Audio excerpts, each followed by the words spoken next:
At the end of the day, it's all about freedom.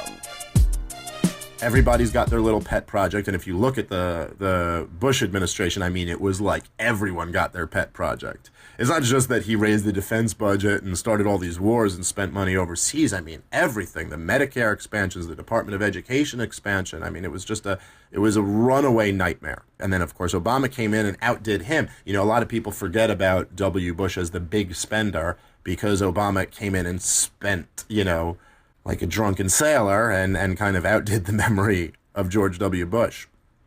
It really is amazing if you take a look at the budget. And I made this point, I was on Kennedy yesterday.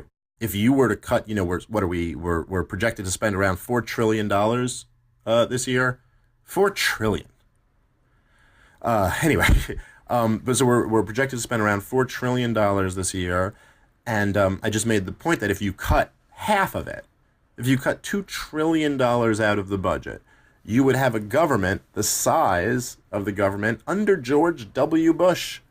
It really is insane. And he was expanding the government at a rate that we couldn't believe. So this is the weird dynamic you have, right? Where the spending is so out of control, it's laughable. If you look at it in a chart, it's obvious that spending is the problem, and this is what we need to cut back. And as Ron Paul would always point out, spending is all that matters. I think this is really important right now as the Republicans are talking about, you know, we're doing Obamacare now, but they keep talking about tax reform coming off in the future. Okay, look, I would be very happy to see massive tax cuts. Even short of getting the spending cuts we want, it's still better than not to have the tax cuts.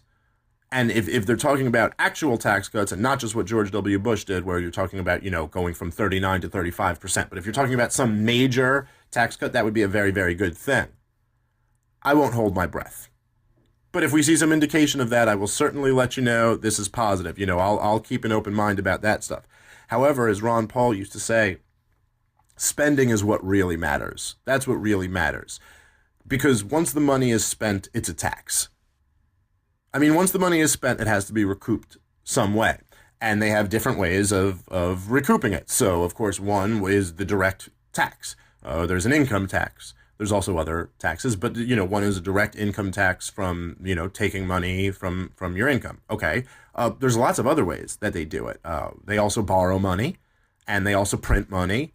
And, you know, in many ways, you could argue that those are even more deceitful because at least with the income tax, you feel it. You know what you're paying. And you'll, if you take too much, you'll get some pushback.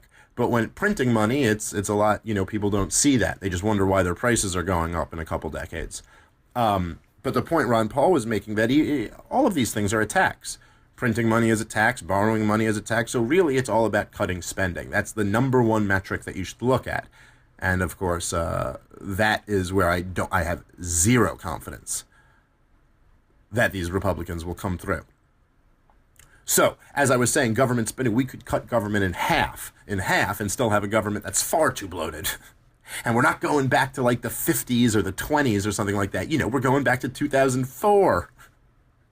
Those ancient primitive times.